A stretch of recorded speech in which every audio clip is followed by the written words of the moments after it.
S9 kedatangan sang mantan. Lily memapah Daf menuju kamarnya dan membaringkannya di atas tempat tidurnya. Lalu Lily mengambil satu guling dan meletskan di tengah. Kak Daf, ini guling bats-nya ya. Awas sampai nyebrang. Tanggung sendiri akibatnya. Baiklah. Tapi kalau kamu sendiri yang melanggar gimana? Terserah Kak Daf mau ngapain. Oke Deal. Akhirnya David dan Lily pun tertidur. Saat tidur Lily selalu bergerak miring ke kanan dan ke kiri. Ia pun mengambil guling yang berada di tengah dan memeluknya erat saat tidur karena kebiasaannya adalah tidur dengan memeluk guling. Saat bergerak miring ke kiri akhirnya guling pun jatuh ke bawah. Berasa ada yang kurang saat tidur gak ada guling yang dipeluk. Lily kembali miring ke kanan dan mendapati guling yang begitu nyaman. Ia saking nyaman dan hangatnya hingga tak ingin lepas. David terbangun dan melihat tangan Lily sudah berada di atas dadanya. Dengan kaki sudah seperti menguncinya. David memandangi wajah Lily yang begitu lucu saat tidur. Pandangannya pun turun pada kimono yang digunakan ternyata kancingnya lepas. Ada yang terlihat sesuatu yang indah di sana. David begitu susah memalingkan pandangannya.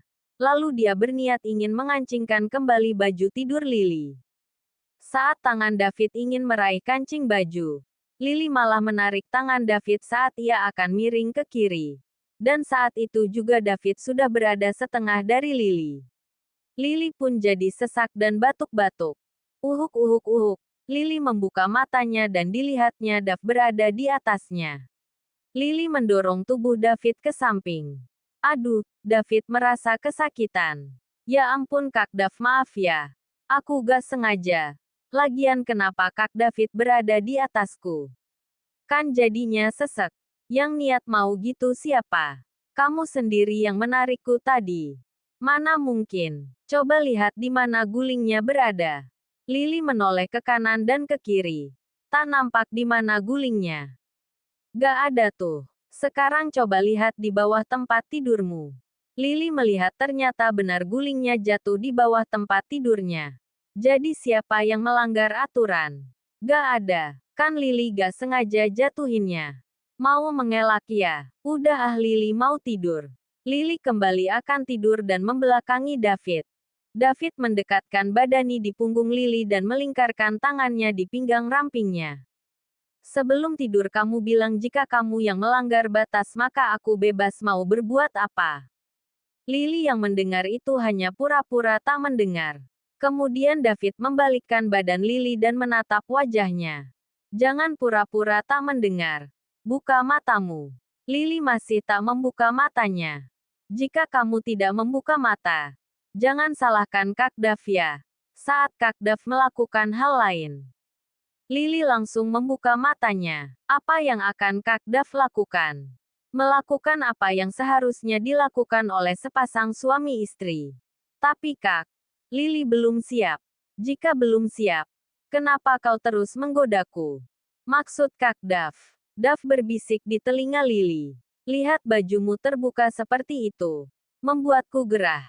Hah, Lily melihat ke bawah. Ternyata dua kancing bajunya terbuka dan memperlihatkan sesuatu yang indah di sana. Lily segera menutup rapat bajunya. Apa yang Kak Dav lihat? Melihat sesuatu yang indah. Jika kau terus saja menggodaku. Entahlah sampai kapan Kak Dav tahan. Jangan salahkan Kak Dav jika terjadi sesuatu. Ingat Kak Dav itu lelaki normal, ucap David. David kembali merebahkan badannya dan memejamkan matanya. Sedangkan Lily berpikir keras setelah kejadian itu. Kami sudah menikah. Tapi aku gak pernah menjalankan kewajibanku kepada suami untuk melayaninya. Tapi, aku begitu takut ketika Kak Dav tidak mencintaiku. Dan dia akan meninggalkanku. Dia belum pernah menyatakan cinta padaku. Apa mungkin Kak Dav hanya ingin memanfaatkanku saja? Lama berpikir. Akhirnya Lily pun tertidur kembali. Pagi hari Lily membangunkan David untuk sholat subuh. Mereka pun sholat subuh berjamaah. Setelah sholat, Lily segera pergi ke dapur untuk menyiapkan sarapan. Sementara David sibuk dengan pekerjaannya. Setelah Lily selesai memasak, dia akan memanggil David untuk sarapan bersama. Lily masuk ke kamarnya. Kak, sarapan udah siap. Ayo sarapan, ajak Lily. Kak David kan masih sakit. Boleh gak sarapannya dibawakan kemari? Tanya David. Baiklah, jawab Lily. Lily pun mengambilkan sarapan dan mengantarnya ke kamar. Ini Kak, ucap Lily sembari memberikan piringnya. Suapin dong. Kan tangan Kak Dav masih sakit, ucap David. Baik Koah, jawab Lily pasrah. David menahan tawanya. Karena sepagi ini dia berhasil mengerjai Lily. Hari ini kamu ngampus ya? Tanya David. Enggak Kak. Libur karena gak ada jam kuliah. Jawab Lily. Bagus kalau gitu. Jadi kamu bisa merawat Kak David hari ini. Oke. Setelah David selesai sarapan, Lily pergi ke kamar mandi. Kemudian Lily membersihkan dirinya di sana. Tapi sayang Lily lupa membawa baju ganti ke kamar mandi. Dan dia baru ingat kalau di kamarnya saat ini ada David. Kak David, boleh minta tolong ambilkan baju gantiku gak? Yang mana? Terserah Kak. Pokoknya ada di dalam lemari. David beranjak lalu mendekat ke lemari pakaian Lily. Dia merasa kebingungan mencari baju mana yang dimaksud Lily. Dan akhirnya dia mengambilkan sembarang baju. Buka pintunya. Lily membuka pintu namun dia bersembunyi di balik pintu dan hanya terlihat tangannya saja. Mana? Ini loh. David mengarahkan bajunya ke tangan Lily.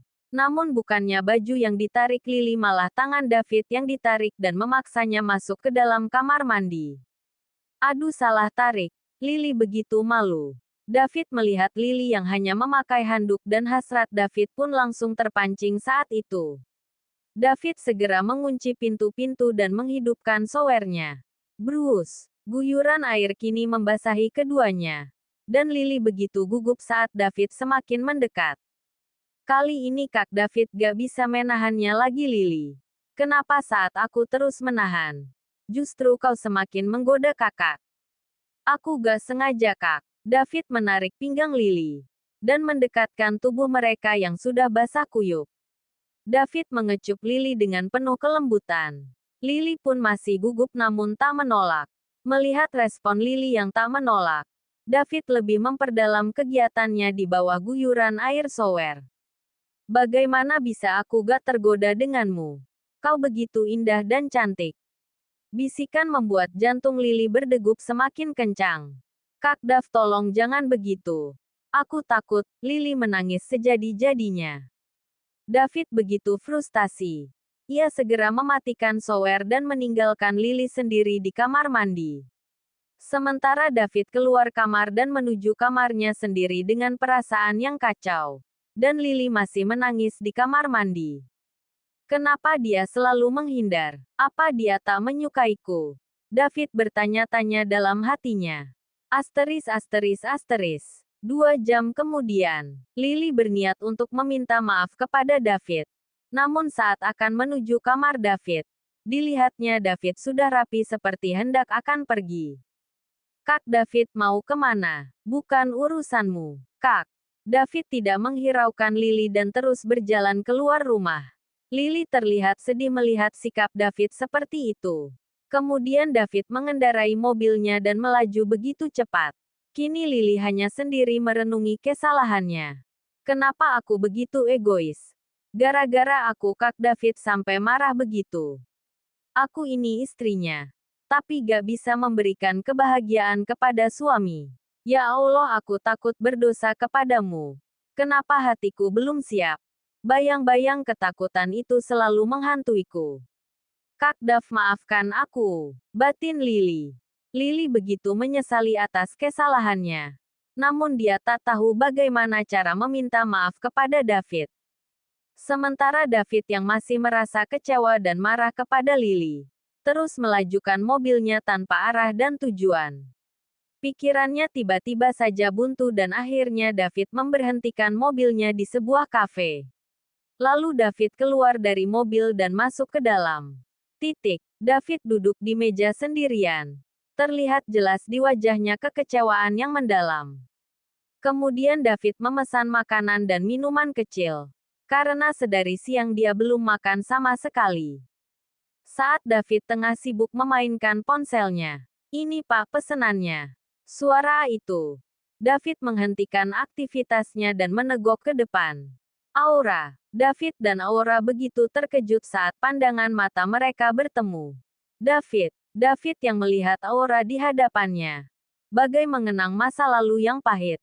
Hatinya begitu sakit. David pergi meninggalkan Aura. Namun Aura mengejar David sampai di parkiran. "Dav, aku mau bicara. Apa lagi yang mau kau bicarakan?" "Mike sudah meninggal." David mendengar berita itu begitu terkejut dan menghentikan langkahnya. "Dav, maafkan kesalahanku di masa lalu. Iya, aku tahu kalau aku bukan wanita yang sempurna dan baik untukmu. Namun, apakah sudah tidak ada cinta di hatimu yang terdalam untukku?" David begitu merasa sakit saat mengingat lagi kejadian 3 tahun lalu.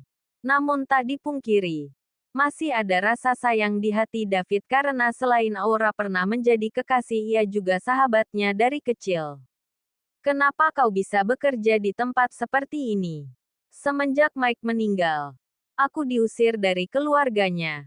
Dan kini aku hidup hanya bersama putri kecilku." Raut wajah Aura terlihat begitu menyedihkan. "Di mana putrimu?" "Setiap aku kerja, dia kutitipkan ke tetangga kontrakanku. Keluargaku sudah tiada setelah terjadi kecelakaan pesawat saat akan pergi ke Bali." Aura menangis di hadapan David. Ada rasa tidak tega di hati David melihat kondisi yang dialami Aura. "Dav, aku minta maaf atas kesalahan yang dulu pernah aku perbuat. Sudahlah, jangan diungkit lagi. Aku sudah lupa." Aura terus menangis menyesali perbuatannya yang terdahulu. "Ayo kita jemput anakmu. Dan tinggallah di rumahku." "Baiklah. Terima kasih Dav.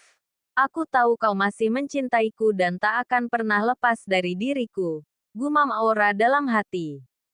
Kemudian Aura memberitahukan kepada pemilik kafe jika dirinya mengundurkan diri. Manajer kafe juga tidak melarang. Pasalnya Aura hanya kerja part-time saja di cafe-nya.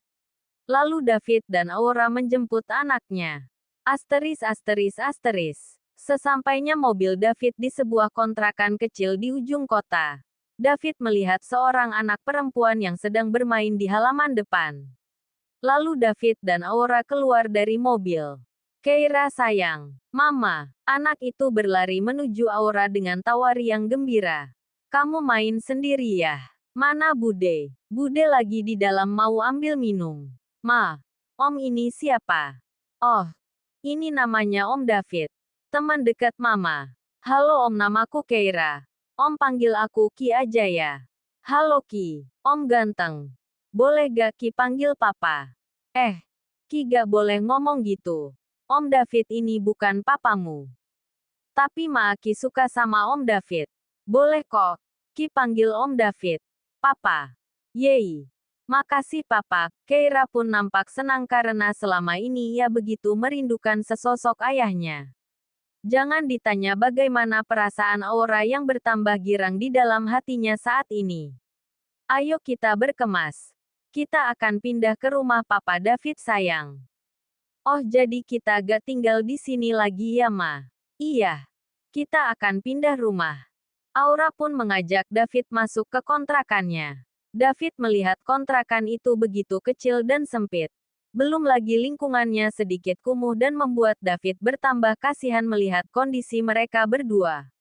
Setelah selesai berkemas, mereka menuju rumah David.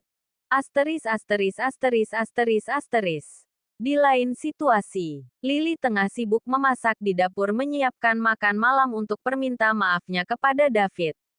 Hari ini Lily memasak begitu banyak makanan yang enak dan semua adalah kesukaan David. Tak lama kemudian sampailah David di rumah. Titing tong.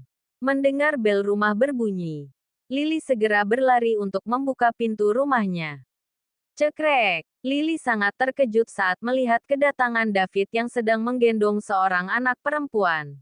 Dan tak lama kemudian turunlah seorang wanita cantik dari mobil David. David langsung masuk ke dalam bersama Keira dan Aura dan mengajaknya ke kamar David tanpa menyapa Lily. Aura melihat Lily namun hanya cuek saja. Lalu dia masuk dan menyapu pandangan matanya. Rumah David masih seperti dulu dan tidak ada yang berubah. Lily masih bengong di depan pintu. Perasaannya masih tidak percaya saat David pulang bersama anak dan seorang wanita ke rumah itu. Pikirannya bertanya-tanya siapa wanita yang pulang bersama David. Hatinya Lily begitu sakit rasanya.